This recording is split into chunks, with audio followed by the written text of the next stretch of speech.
Hello friend, welcome back to my channel. सभी PSL पीड़ित निवेशक साथियों का और एजेंट भाइयों का एक बार फिर से हमारे एस टी न्यूज़ चैनल पर हार्दिक स्वागत है। दोस्तों, जैसे कि आप जानते हैं कि पूरे भारतवर्ष में इस टाइम लॉकडाउन की 4 महीने से ऐसी स्थिति बनी हुई है कि सभी के चूल्हे चौकों पर, जी हाँ दोस्तों, अब पानी फिर चुका है और अब कुछ थोड़ा बहुत राहत दी जा रही है। लेकिन दोस्तों, यहाँ पर हम कोरोना वायरस या उससे महामारी का जिक्र करने नहीं आए। हम पल्स निवेशकों की पीड़ा को बताने आए हैं कि उन पीड़ितों के साथ इस लॉकडाउन के महामारी के टाइम पर किस तरीके से उनका उत्पीड़न किया जा रहा है। तो चलिए दोस्तों, आज की वीडियो जो हम बनाकर आपके लिए लेकर आए हैं, बता दें कि RM लोढ़ा जी का जो बयान इस वक्त हमारे सामने आया है पीएसएल की तरफ से।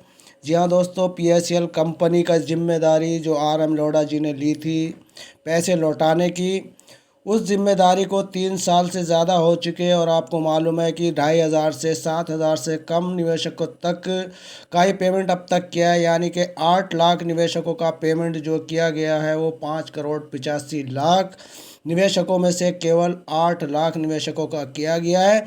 वो भी 2500, 5000 और 7000 से नीचे वालों को ही पैसे देने का ये इस वक्त यहाँ पर ढांचा तैयार किया गया था, जिसमें कुछ ऐसे निवेशक 2500 और 5000 और 7000 से नीचे वाले हैं जिनका कहना है कि हमारे पास पैसा नहीं आया। इसका मतलब साफ है कि 2.5 और 5 और 7000 वालों की संख्या बहुत ज़्यादा है और जो इस वक्त 8 लाख लोगों को ये पैसा लौटाया गया है, ये सभी निवेशकों तक नहीं पहुंच पाया जो इस संख्या में आते हैं। तो दोस्तों, हम ये बता रहे थे कि पीएसएल के मैटर पर RM लोढ़ा जी का क्या बयान आया। उन्होंने ये कहा कि मेरे पास किसी पीएसएल कंपनी का कोई प्रपोज़ल नहीं आया, कोई बात ऐसी फंसी होगी तो ये बयान सामने निकल कर आया।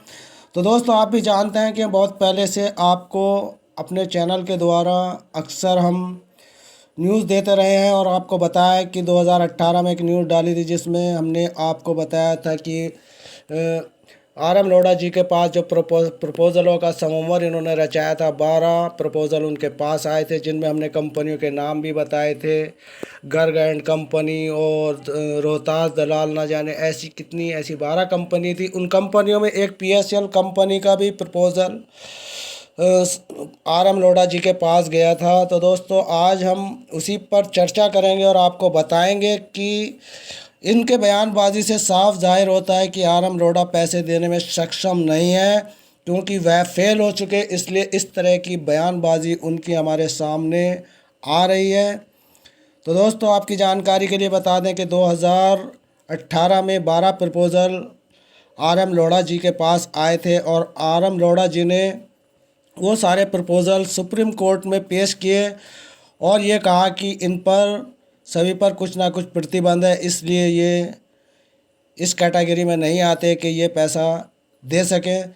जी हाँ दोस्तों, कहने का मतलब पीएसएल कंपनी की बात अगर करें तो उन 12 प्रपोज़लों में पीएसएल कंपनी का भी एक प्रपोज़ल आया हुआ था और उस प्रपोज़ल में दोस्तों ये कहा था पीएसएल कंपनी के मेजरमेंट ने कि हमारी 28,000 करोड़ रुपए की देनदारी है, जिसको हम अति शीघ्र निपटारा कर देंगे अगर हमारा प्रपोज़ल पास हो जाता है। तो दोस्तों, ये न्यूज़ अक्सर हमने 2018 में आपके सामने डाली थी, लेकिन अचानक RM लोढ़ा जी का ये बयान कि मेरे पास कोई पीएसएल का प्रपोज़ल नहीं आया। तो दोस्तों, ये बिल्कुल सफ़ेद झूठ है। अगर हम अपने चैनल के माध्यम से आप लोगों को अब से 2 साल पहले ये ना बताते कि RM लोढ़ा जी के पास 12 प्रपोज़ल आए और उसकी बाकायदा आपको हमने न्यूज़ दिखाई थी और बताया भी था, लेकिन दोस्तों आज इनकी इस तरीके की बयानबाजी से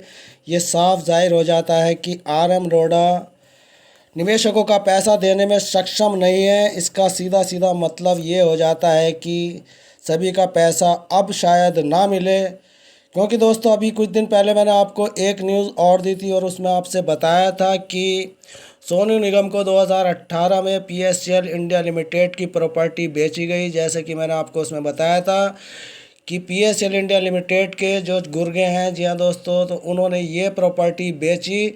तो आरएम लोढ़ा और सेबी विभाग की नाक के नीचे ये प्रॉपर्टी बिकी। और आरएम लोढ़ा और सेबी विभाग कि अगर इसमें संबंधित स्थितियां यहाँ पर नज़र आती हैं और इससे साफ जाहिर होता है कि निवेशकों का या जो ये इनमें यूनिट लगी हैं, अगर उनकी नज़र इनकी प्रॉपर्टियों पर ना हो, तो दोस्तों ये प्रॉपर्टियाँ सब इसी तरीके से उर्द खुर्द करा दी जाएंगी। तो दोस्तों साफ जाहिर है कि निवेशकों का पैसा मिलना असंभव है।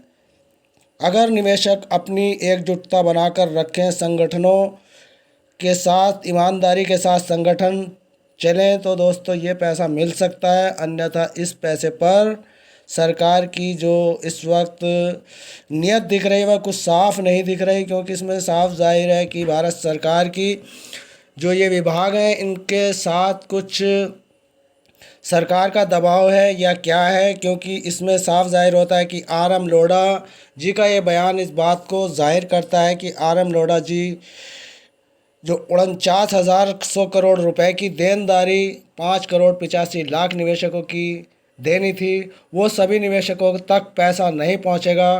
क्योंकि दोस्तों ये देनदारी जो इस वक्त की गई है ये ऊँट के मुंह में जीरे की बराबर है। ये एक कहावत हिंदुस्तान में मशहूर है।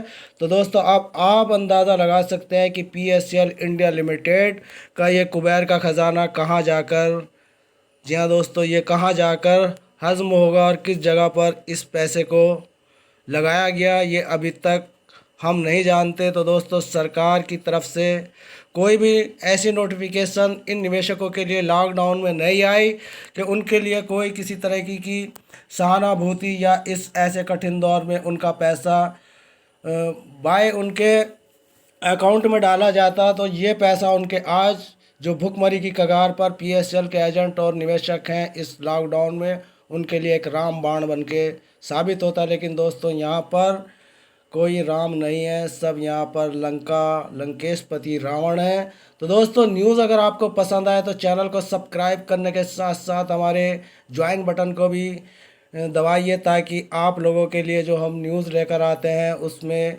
हम बहुत मेहनत से आपके लिए वीडियो बनाते हैं और आप भी हमें थोड़ा बहुत अगर सहयोग अपनी खुशी से देना चाहते हैं तो दोस्तों आप हमारे ज्वाइनिंग बटन में ज्वाइन कर कर अपने हिसाब से कोई सा भी आप इसमें ऑप्शन अपने तौर पर ले सकते हैं। तो दोस्तों ये बड़ी खबर आपको इसलिए सुनाई जा रही है क्योंकि आपको पता चल सके कि पीएसएल इंडिया लिमिटेड के निवेशकों के साथ कितना बड़ा अन्याय इस इंडिया गवर्नमेंट में हो रहा है। तो दोस्तों आपसे अनुरोध है कि आप संगठित रहें और संगठित होकर लॉकडाउन के बाद फिर से अपनी आवाज़ उठाएं और धरने प्रदर्शन के लिए एकत्रित हों, सेबी विभाग को दबाव में लाएं, कुछ सरकार को दबाव में लाएं। तो दोस्तों ये बड़ी खबर आपको ST न्यूज़ चैनल से दी जा रही है।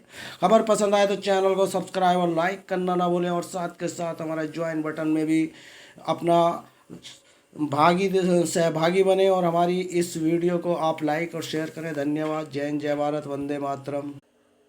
लॉकडाउन संकट में सहारा बना इंडिया केयर्स, सैकड़ों तक पहुंचाया खून, राशन और दवाइयां।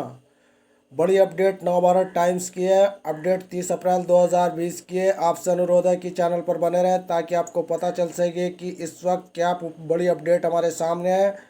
ओडिशा कैडर के सीनियर IPS और उड़ीसा के राज्य सड़क परिवहन निगम के MD अरुण बोथरा ने सैकड़ों युवाओं को एक प्लेटफार्म पर लाकर इंडिया केयर्स नाम का एक ग्रुप बनाया है और यह ग्रुप अब तक सैकड़ों लोगों की मदद कर चुका है और देश के अलग अलग राज्यों में इसके वॉलंटियर्स हो चुके हैं।